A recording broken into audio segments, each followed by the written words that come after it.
യാഥാർത്ഥ്യം എന്ന് പറയുന്നത്. അപ്പോൾ നമ്മൾ അതിന് ഞാൻ പറഞ്ഞതിൻ്റെ കാര്യം എന്ന് പറഞ്ഞെങ്കിൽ എസ് പി എന്ന് പറയണമെങ്കിൽ CPM തമ്മിൽ എന്ന് പറയണമെങ്കിൽ വലിയ അന്തരമൊന്നുമില്ല. ശമ്പളത്തിൽ പറയുന്നത് നേരിയ അന്തരങ്ങളുള്ളൂ, വർഷങ്ങളായി വരുന്നത് കൂടിയാണ്. അതൊക്കെ മനസ്സിലാക്കി നല്ല ജീവിത സാഹചര്യം, നല്ല ചുറ്റുപാടൊക്കെ.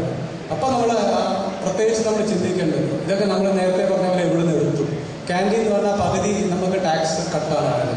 അപ്പോൾ ശരിക്കും പറഞ്ഞാൽ സമൂഹത്തിൽ നിന്ന് തിരിച്ച് അവിടെ നിന്നുള്ള ടാക്സ് നമ്മൾ ഗവൺമെൻറ് സ്വീകരിച്ച് അതിന്ന് പകുതി കട്ടായിട്ടാണ് വരുന്നത്. ശരി, നമുക്കുള്ള വേതന സൗകര്യങ്ങളെല്ലാം പറയുകയാണെങ്കിൽ എല്ലാം നമ്മൾ സമൂഹത്തിൽ നിന്ന് നമുക്ക് എടുക്കുന്നുണ്ട്. ഇപ്പം നമ്മളൊരു പുനർചിന്തനം നടത്തേണ്ട സമയമായിരുന്നു. നമ്മുടെ അധ്യക്ഷൻ പറഞ്ഞ പോലെ എന്ന് പറയുകയാണെങ്കിൽ പോലീസ് എന്ന് പറയുകയാണെങ്കിൽ ഗവൺമെൻറ്റിന് ഒരു പോലീസ് ഉണ്ട്. ശരിക്കും അതിൻ്റെ പക്ഷമൊന്നുമില്ല. അവർക്ക് നമുക്ക് തിരിച്ചു കൊടുക്കേണ്ട സമൂഹത്തിന് നമ്മളെല്ലാവരും കൂടിയാണ്. നമുക്ക് കൊടുക്കുന്ന സമയത്ത് നമുക്ക് കുറേ വിമർശനം കാര്യങ്ങളൊക്കെ നേരിടേണ്ടി വരും. അത് മറ്റു നിവൃത്തിയില്ല, അത് നമ്മുടെ ജോലിയുടെ ഒരു ഭാഗമാണ്. അപ്പോൾ നമ്മളെല്ലാവരും പറഞ്ഞാൽ തിരിച്ചു കൊടുക്കുന്നതെന്ന് പറഞ്ഞെങ്കിൽ നമ്മൾ പ്രതിബദ്ധരായിട്ട് തന്നെ എന്ന് പറഞ്ഞാൽ നമ്മുടെ ഡ്യൂട്ടി നമ്മൾ ചെയ്യണം എന്നുള്ളത് വളരെ പ്രധാനമായിട്ടുള്ള കാര്യമാണ്. ഏതൊരു സമൂഹം എന്ന് പറയുകയാണെങ്കിൽ കാലങ്ങളാവുന്നതോടെ അവർ നോക്കും നമ്മുടെ സൈഡിൽ നിന്ന് എടുക്കുന്ന കാര്യത്തിന് അവർക്ക് ശരിയായ തിരിച്ച് കിട്ടുന്നുണ്ടോ. സമൂഹം എന്ന് പറയുന്നത് നമ്മളിപ്പോഴത്തെ കോർപ്പറേറ്റ് വേൾഡിൻ്റെ കാര്യമൊക്കെ പറയുകയാണെങ്കിൽ യഥാർത്ഥ കസ്റ്റമർ എന്ന് പറയുന്നത് ഇപ്പോഴത്തെ ജനങ്ങളാണ്. ഇപ്പോൾ പോലീസ് എന്ന് പറയുകയാണെങ്കിൽ എന്താ പറയുക, പോലീസിൻ്റെ കസ്റ്റമർ എന്ന് പറഞ്ഞാൽ ശരിക്കും ജനങ്ങളാണ്. അവർക്ക് പ്രോപ്പർ ഡെലിവറി കിട്ടിയില്ല, അല്ലെങ്കിൽ ശരിയല്ലാത്ത ഡെലിവറി ആണെന്നുണ്ടെങ്കിൽ അവർ ചോദിക്കുന്നത്. നമ്മളോട് ഇതൊക്കെ ആണെങ്കിലും ചോദിക്കാൻ 100 ആൾക്കാരുണ്ടാവും. അതൊരു കുറ്റമല്ല. പത്രക്കാർ എന്ന് പറയുകയാണെങ്കിൽ ഇവിടെ നമുക്ക് അക്കൗണ്ടബിലിറ്റി ഉണ്ടാവും.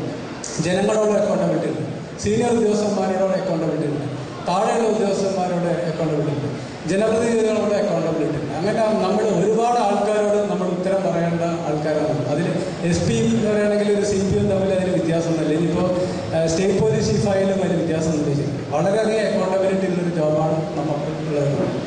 അതിപ്പോൾ അതുകൊണ്ട് തന്നെ തീർച്ചയായിട്ടും സമൂഹത്തിലുള്ള നല്ല കാര്യങ്ങൾ ഓരോരുത്തരും നമ്മുടെ ജോലി വളരെ പ്രതിബദ്ധതയോടെ എന്ന് പറയുകയാണെങ്കിൽ സമൂഹത്തിന് ഉപയോഗിക്കുന്ന തരത്തിൽ ഇവിടെ നേരത്തെ പറഞ്ഞ് ആവേശജനകമായ ഒരു പ്രസംഗമാണ് നമ്മുടെ മന്ത്രി നമ്മുടെ ആഭ്യന്തരമന്ത്രി നടത്തിയത് പറയാം. അദ്ദേഹം പ്രതീക്ഷിക്കുന്നത് എന്ന് പറയുകയാണെങ്കിൽ അത്ര നല്ലൊരു പോലീസ് കേരള പോലീസ് ആയിരിക്കണം എന്നാണ് അദ്ദേഹത്തിൻ്റെ എന്താ പറയുക വിഷൻ എന്ന് പറയുന്നത്. തീർച്ചയായിട്ടും എന്ന് പറഞ്ഞെങ്കിൽ നിങ്ങളെല്ലാവരും വിചാരിച്ചിരുന്നെങ്കിലും ഇപ്പോൾ കോട്ടയം പോലീസ് എന്ന് പറഞ്ഞാൽ നോക്കിയാലെന്നാണ് കോട്ടയം പോലീസിന് അത്ര വലിയ ജോലിയൊന്നുള്ള പോലീസ് ആവാൻ സാധ്യതയില്ല. ഞാൻ ഏതായാലും കുറേ ജോലിയൊക്കെ തരുന്നുണ്ട്. ആ ജോലി നിങ്ങൾക്ക് ഉണ്ടാവുമെന്ന് പറഞ്ഞിരിക്കുന്നത്. ഞാൻ മുമ്പ് വർക്ക് ചെയ്ത തൃശ്ശൂരിൽ നല്ല കൊടുങ്ങല്ലൂർ, വലപ്പാട്, വാടാനപ്പടി നിങ്ങൾ വന്നിട്ടുണ്ടെന്ന് അറിയില്ല, പഴയ സ്പെഷ്യൽ ഡ്യൂട്ടിയിൽ വന്നിട്ടുണ്ടെന്ന് പറയും. അതായത് പകുതിയിലധികം ദിവസം എന്ന് പറയുകയാണെങ്കിൽ പോലീസുകാർക്ക് വീട്ടിൽ പോകാനും പറ്റില്ല, ഒരു ചേഞ്ച് കൂടി കൊടുക്കാൻ പറ്റില്ല, ഒരു വാച്ചും ഒരു GD ചാർജ് മാത്രമേ ഉണ്ടാവുള്ളൂ. നൈറ്റിൽ മുഴുവൻ പെട്രോളിങ്ങും അതേപോലെ പിക്കറ്റ്സ്, മൊബൈൽ പെട്രോളിങ്ങും എല്ലാം നടത്തി എന്ന് പറയുകയാണെങ്കിൽ ഇതാണ് മെയിനായിട്ടുള്ള കാര്യം. ഒരു മർഡർ കേസ് എന്ന് പറയുകയാണെങ്കിൽ